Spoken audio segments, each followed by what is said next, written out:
lahat sa inyo. Kami ang unang grupo naghahanda ng programa na ito tungkol sa El Filibusterismo na ginampanan ni Aaron Marco, John Patrick, Chanel Bajo, tapos Nick Eugenio, Ebenezer, and Jamina Kayla.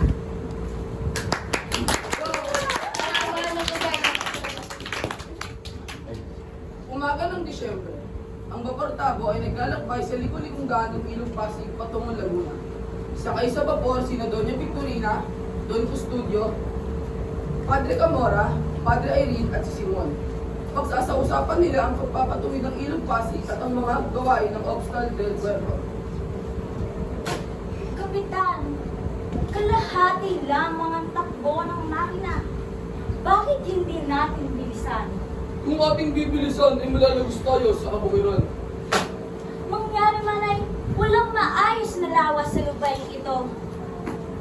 Ha! Napakadali! Magbukas tayo ng bagong gawang ilog na gawa sa kanal at sara ng dating ilog Pasig. Saan ka kukuha ng sapat na pondo pambayad sa mga manggagawa? Hindi na kailangan, Don Custodio. Ang pangkat na ng bilanggo ang gagawa. Ngunit walang sapat na bilanggo. Walang sapat na bilanggo? Ha! Kung gayoy, hayaan natin ang mga mamamayan na magtrabaho. Hindi ba? Marami ang sakay sa ilalim ng kumbyerta. Katabi nila ang mga maleta, ng jeepney at bago. Malapit sila sa makina at init ng galdero kung kaya't halo-halo ng mabahong sinong na ng isang mga tao. Sa kabila noon, sina Basilio, Secani at Kapitan. Abay, nagkakatuwa na, Takirian. Maaari ba akong sumali? Maaari, Gino! Ikakagalak pa namin! Bueno! Baka gusto niyo akong samahan uminom ng serbesa roon. Maraming salamat, Senyor Simon. Ngunit hindi kami umiinom. Ha! Hindi umiinom. Masama raw ang puro tubig ang iniinom ayon kay Padre Camora. Alam naman natin ang tawag sa Pilipino ay tubig at sa mga Kastila naman ay apoy. Alam natin ang tubig ang papatay sa apoy. Ganun ba? Kailan man mangyayari ang kababalagang iyan? Hindi iyon isang kababalagan, Senyor Simon, kundi batas lamang ng kalikasan. Ha! Bueno! Pardonawin. Samantala, sa ibabaw na mamuli ng vapor ng Pumistaw.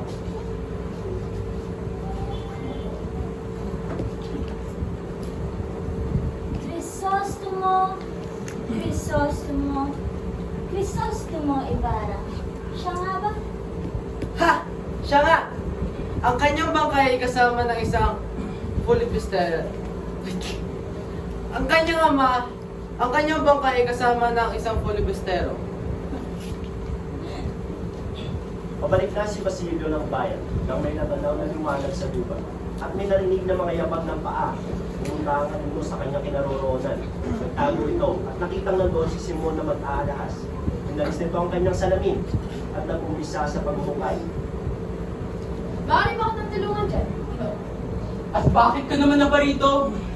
Kung hindi niyo maalala, nung 13 taon na nakaraan, tayo una nagkakilala. At sino naman ako sa tingin Wala mo? ka rin nagbigay sa akin ng pakikiramay. Pero, kilala kita. Ikaw isang taong na dakila na akala na lahat ay patay na. Maliban sa akin. Isang malaking lihim! Isang lihim na hindi mo dapat malaman! Lihim na maaari kang ipapahamak! Totoo na ako'y nagbalik matapos ang 13 taon upang dakilain ang aking kaibigan at ipagtanggol ang mga naaapi. Ngunit, tingnan mo kayo mga kabataan! Tila sunod-sunuran sa mga Kastila! Ha! Tunay na kumalat na ang lason! Nagkakamali ka dito! Kung hindi namin mapag-aaralan ng salitang Kastila, paano kami mapapalapit sa pamahalaan? Isang pagkakamali! Hindi kailanman ay magiging wika natin ng Kastila sapagkat ang iyong wika ay ang iyong mismong pagkatao. At kapag ikay nakapagtapos, ano makikita mo? Malaya ba ang iyong bayan? Hayaan mo na lamang ba na mabulok ang bangkay ng iyong ina at kapatid? Ano nais mo gawin ko? Yan ang magbangkay nila sa harap ng Kastila at sisihin sila! Ngayon alam mo na ang aking lihim. Nasa iyo ang aking buhay, Basilio.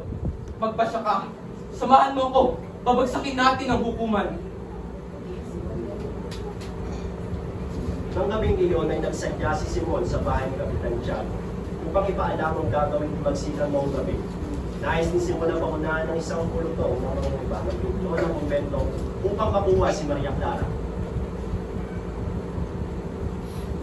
Ito na pala ang tahanan ni Kapitan Tiago. Oh, Ginoong Simon. Kamusta si Kapitan Tiago? Mahina na ang kanyang pulso at di na nais kumain. Teka lang, Ginoo. Bakit kayo na pa rito? Dalawa lamang ang aking pakay. Kung sasanib ka sa panig ng mga nangaapi o sa panig ng mga naaapi. Sa panig ng mga nangaapi o sa panig ng manaapi? Kaya nung hindi ko alam. Magpasya ka. Sa loob ng isang oras ay magsisimula na ang himagsikan. Wala nang universidad. Matapos ang ilang araw ay dumating na si Basilio sa bahay ni Simon. Payat na payat, kusot ang buhok, at walang kaayusan ng damit. Ito ay lumapit kay Simon at sinabing siya ay masamang anak at kapatid. Ginoong Simon! Ginoong Simon! Ako'y naging masama ang kapatinan, anak! Wala na akong nais kundi magimisan! Tapos gumanti! At bakit ka naman naparito? Wala na akong nais kundi maganti. Ako'y nakita ko na ang aking pagkakamali. Gusto ko may pagganti ang aking mga magulang at kapatid.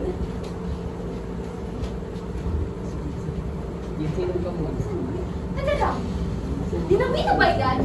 Oo, ito ay isang dinamita. Ngunit hindi lamang basta-bastang dinamita. Ito ay naglalaman ng damdaming pinitis. Mamayang gabi, mapaparusahan ng may kasalanan. Sa araw ng pagkasiyahan, sa tahanan ni Binibini Paulita, Sisigani. ang lampara na ito ang magbibigay ng liwanag at BOOM! Magiging kapitbaw na ng gabi na magsimulang magsigat na ng mga panahon. Nagawa ng ibang panahon. Nang dumating ang bagong kasal kasama si Don Victorina, ulong dumating ang Kapitang General, kasama ang asawa nito. Ginoong Simon, mabuti naman na parito ka. Halika at samahan mo kami sa pagkainan. Maraming salamat sa iyong pagtanggap, Doña Victorina. Ngunit hindi na ako ganun magtatagal. Ano? Hindi.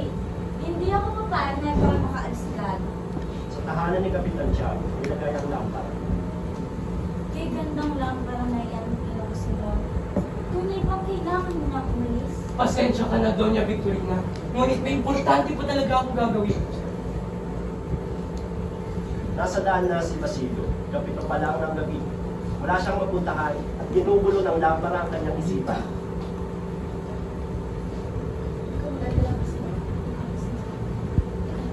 Sisigani? Saan ka pupunta? Pupuntaan ko sa Paulita. Kailangan ko siya makausap. Sandali, kaibigan. Huwag ka nang tumuloy. Makinig ka sa akin na mabuti. May sasabog na dinamita doon sa kasiyahan. Ngunit pakiusap, kaibigan. Huwag ka nang tumuloy. Ngunit, aalis na siya bukas. Sandali! Isagani! Noong namatay ang apoy ng lampara habang ang mga tao ay nasa kasiyahan.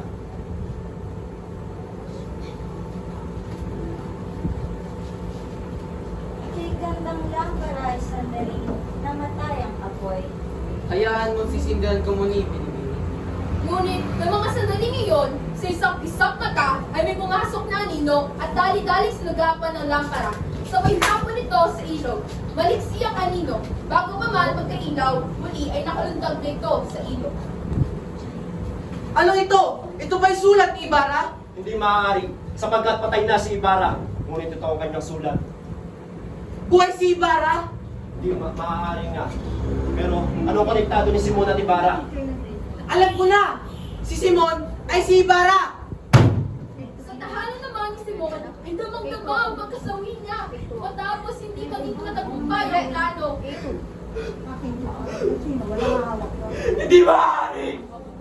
Bakit ako pinarusahan ng ganito?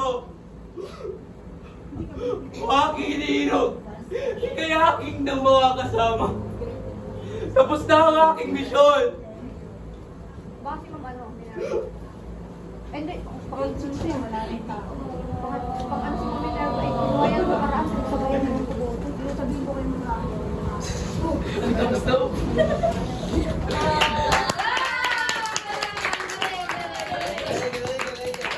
Wait lang. Ratings mo na. Ratings, wag muna kami. Ay, sundan niyo na to.